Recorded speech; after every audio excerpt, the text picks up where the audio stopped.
تكلفة يوم بطرطوس خلونا نشوف. رحنا بلشنا نهارنا على كراجات البولمان، هذا أول شارع بتمروا فيه انتم مودعين اللاذقية، لأنه أي حدا بده يطلع من اللاذقية عن طريق البولمان أو غير البولمان إجباري بده يمر من هذا المكان. بس تدخلوه هي الدواليب كرمال ما حدا يصف قدام المحل.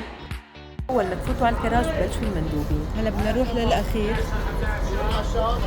تعال نكفي على الشام بدل ما نروح على يلا وبعد تفكير قررنا خلص نكفي على طرطوس وبنروح على الشام بركي الجمعة الجاي. انطروني وتابعوا القناة لأنه رح أخذكم على الشام بكل تفاصيل. أول دفعة عندكم هي تيكت البولمان ب6.5 ل10 أكثر شيء رجال الأعمال. تسالي الطريق ب11,000. كاسة كابوتشينو ب5,000. اللي عم يدور على اسبريسو في آخر شيء بيناتهم في محل عنده اسبريسو اسمه السفراء. طجة البولمانات والمحركات لابد منها بهي النطرة الطويلة أو حسب انتو حسبن صراحة. كانوا عم بينظفوا ويشتغلوا ويشوفوا الجاهزية بانتظار الباص يطبق حتى فينا نطلع. نحن وصلنا متأخرين شوي، كانت رايحة رحلة ناطرين الرحلة اللي بعدها. ما قعدنا أول شيء 4-5 هذا الباص. قضينا الوقت عم نتمشى ونصور لكم هي المكاتب. في ناس رح تكون شايفة هاي المكاتب قبل ما تطلع، يعني تجربة حلوة تجربة السفر من بولمانات اللاذقية. دائما نحسب حساب تطلعوا بكير. يوم الجمعة صار لنا ساعة لسه البولمان ما تطبق، ناطرين نشوف ايمتى رح نوصل على طريق. من احلى الشغلات اللي صارت معنا هي القطة الكيوت اللي كانت جوعانة ويا حرام متبهدلة من شخوار الباصات، بس مين من كان يعني في ناس بالطعمية وليك أليفة ومتعودة. كنت جدا سعيدة فيها، كتير بحبها. اللي بحب القطط يكتب لي تحت بالتعليقات.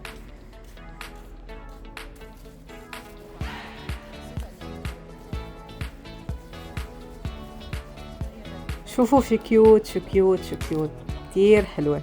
صحتين وهنا يا قطة.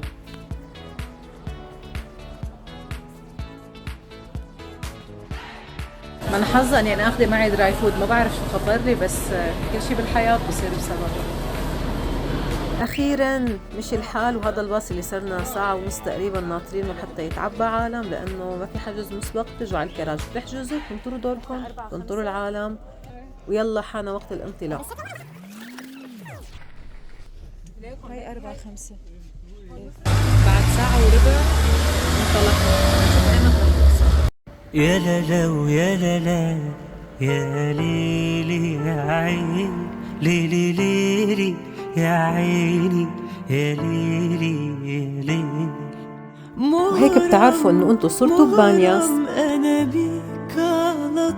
بتعرفوا مقولة يا مستعجل وقف لقلك. مرينا عبينا مازوت او بنزين ما بعرف هو شو، تأخرنا فوق تأخيرنا تأخير. يلا ما علينا، كازية وسيجارة عادي ما بيأثر. أنا عشقي لك عشق القمر للنجمة والليل والسهر. شوقي ليك فوق الخيال فوق احتمال كل البشر. من يوم لقاك حلوة الحياة. أسعد لحظة بعد هالسفرة الطويلة إنه نوصل على أرض طرطوس. الساعة هلأ 11:30 إلا 5 وهي وصلتنا على طرطوس من 9 إلا ربع. باي باي. خلونا نكفي جولتنا يلا. وهلأ بلشت فعليا جولتنا بهي المدينة الحلوة الرايقة البسيطة.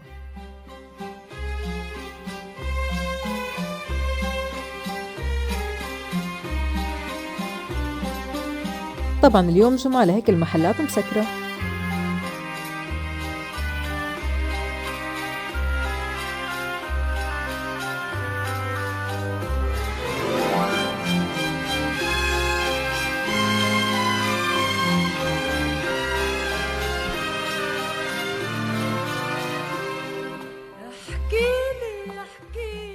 شو ممكن يكلفكن فطور طرطوس؟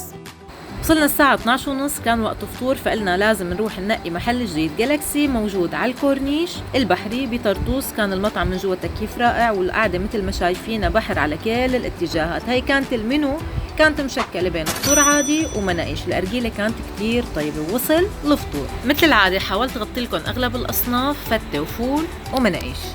يلي باللاذقية بس شفتوا الأسعار رح تعرفوا إنه نحن عايشين بنعمة. كانت القعدة آخر رواق. الفول باللبن اللي هو فول بالطحينة كان سعره 29975 ليرة. النكهة عادية. فتة بالسمنة كانت عبارة عن خبز، حمص، نتفة طحينة، كانت قصة كتير بتحمل طحينة، السعر 37975 ليرة. منقوشة جبنة بيضة 39975 ليرة. ما بعرف ليش هالفواصل كلها كانت كتير كتير كتير طيبة. الحساب ل3 أشخاص كالتالي، اكتبوا لي رأيكم، يلي مجرب كمان يقول لي شو أطيب شي هون. الأسعار بشكل عام حسيت أغلب 10,000 بكل طلب عن اللاذقية. تابعوني لنكفي فيديوهات مشوارنا على طرطوس.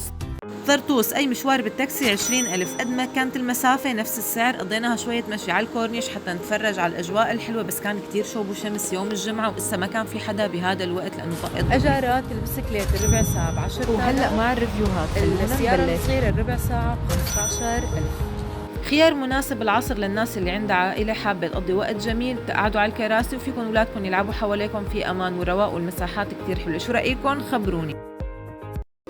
طرطوس وعبالكم شاورما، خلونا نشوف أفضل المحلات سوا. بيج بايت، حشوة تمام، نكهة طيبة، السعر 28. خبزة واضحة بدها تحميص زيادة ومبينة كمية الحشوة، كانت تجربة ظريفة. لفاح، أول شي لفت نظري حجم السندويشة، كان الفرق كتير واضح بس التحميصة ظريفة. الحشوة كانت تمام، خبز قليل، واضح تماما قديشها مسقسة. لفاح كتير طيبة، جوسي، مدعومة مخلل وحشوة، والخبز فيها قليل، نفس السعر 28. هي كحجم أصغر بس حبيت كتير طعمته. شاورما أبو علي، واضح فرق الحجم تماما، كمان كتير واضح كمية الخبز. خلونا ندوق ونشوف. شاورما أبو علي وهي الأكبر 28,000. نكهة لذيذة بس الثوم ما كتير حبيت، يعني ظريفة وما في شي، بس مو ذوق الشخصي، وشوي الخبز زيادة، بس هي أكبر سندويشة سعر 28,000. انتوا أي محل بتحبوا اكتبوا لي بالتعليقات. ما معقول نروح على طرطوس بدون ما نجرب الكنافات ونشوف أي أفضل نوع. جربنا الأشهر وخلونا سوا. عكرة والسعر مفاجأة. كان المنظر كتير حلو، اسمعوا صوت الكنافة قرشة ولا أحلى من هيك. بس في شغلة لفتتنا إنه كمية الجبنة كانت قليلة، وكان هذا البرة ما حسيته جبنة، ما عرفت شو هاد، بس يعني السعر كان هلا بتعرفوا. عكرة ب25. أغلى قطعة كنافة بشتريها بين اللاذقية وطرطوس والشام.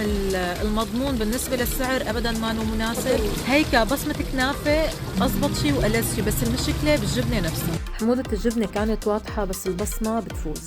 كنافة الأفندي كمان من الكنافات المشهورين، كانت الكمية نوعا ما جيدة بس هي ما سميكة أصلا. بهم الطعم. خلونا ندوق ونشوف. الأفندي ب16,000. الجبنة ما كتير حبيت. الدنيا أذواق بالنهاية، انتوا اكتبوا لي رأيكم حتى أعرف إذا رأيكم مثل رأيي ولا. كنافة لطش، نحن فعليا مصورين أهم 3 محلات كنافة، برجع بقول لكم تجربة شخصية والدنيا أذواق، رح نجرب ونشوف. هون البصمة ما كتير حبيتها، مفرفدة شوي، بس الجبنة كانت مقبولة والسعر زاد. لطش 15,000.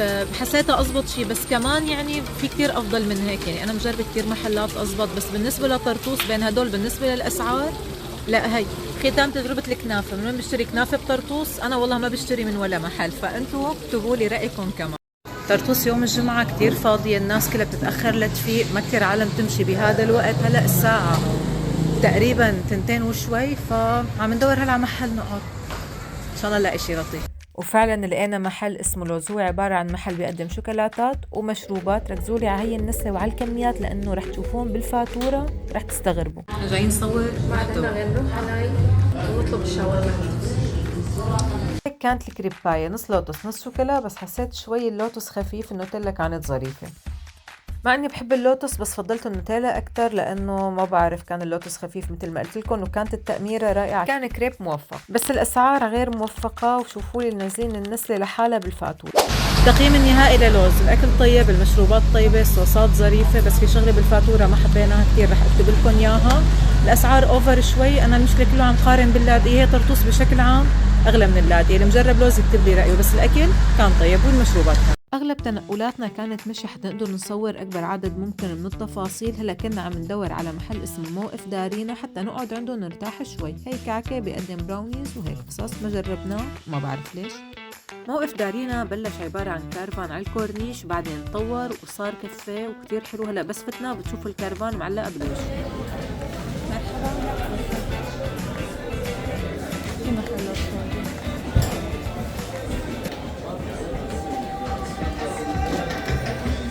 بس كله شمس على فكرة، من بعدها شوي كتير نمو. قطعنا الأمل من القعدة هون، فإننا بنشوف الطابق الفوقاني بركي الأمور أفضل. وأبداً ما كان أفضل الوضع، كان كتير غتة وكتير دخنة وكتير زحمة، فلغينا المشوار وكملنا على الريفيوهات اللي انتو شفتوها قبل. ختام مشوارنا على طرطوس، المدينة كتير حلوة، كتير رواق، كورنيش البحر كتير حلو، أسعار أغلب القصص أعلى من اللاذقية بمنيح، مع إنه جودة مانا أحسن، الأراجيل الدبل تقريباً. بشكل عام يعني ممكن تقضوا فيها نهار، أما كقصص وتسالي وهيك لا، اللاذقية كتير فيها خيارات، كل الحب للكل، كل الناس بنحبهم، بس إنه ما بعرف، هذا رأيي. شو رأيكم انتم؟ اكتبوا لي بالتعليق. الرجعة على اللاذقية كانت أريح وكانت ميسرة وما كتير تأخرنا، انطرنا تقريبا ربع ساعة، كان موضوع سهل وبسيط. بزحمة صوت المولدات اسمعوا هالصوت الحلو.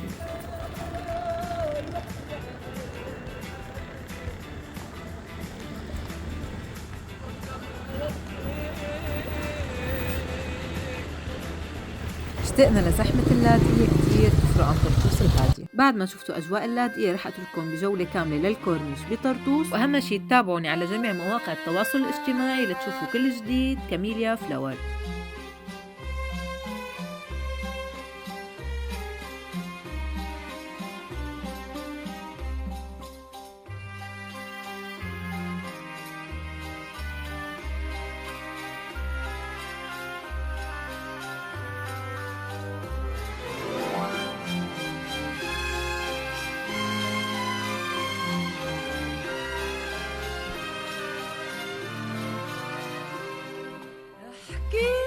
احكيلي عن بلدي، احكيلي يا نسيم اللي مارق عالشجر مقابلي، عن اهلي حكايي، عن بيتي حكايي، عن جار الطفولة حكاية طويلة.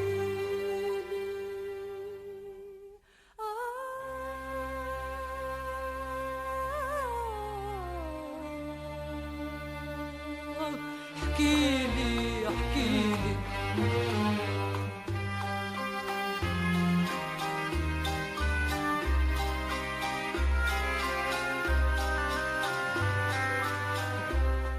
يا نسيم اللي مارق عأرض الغار، حلفتك تجي تلعب عندي بهالدار. يا نسيم اللي مارق عأرض الغار، حلفتك تجي تلعب عندي بهالدار. خبرني إن كان بعده بيذكرني ببلدي وعالسهرة نطرني. خبرني إن كان بعده بيذكرني ببلدي عالسهرة نطرني. ساعات الفرح القليلي حبيبي احكيلي.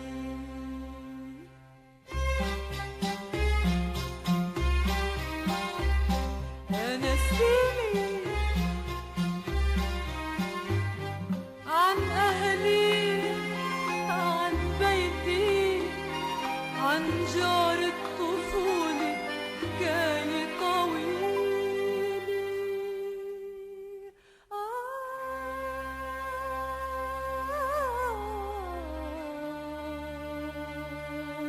احكيلي احكيلي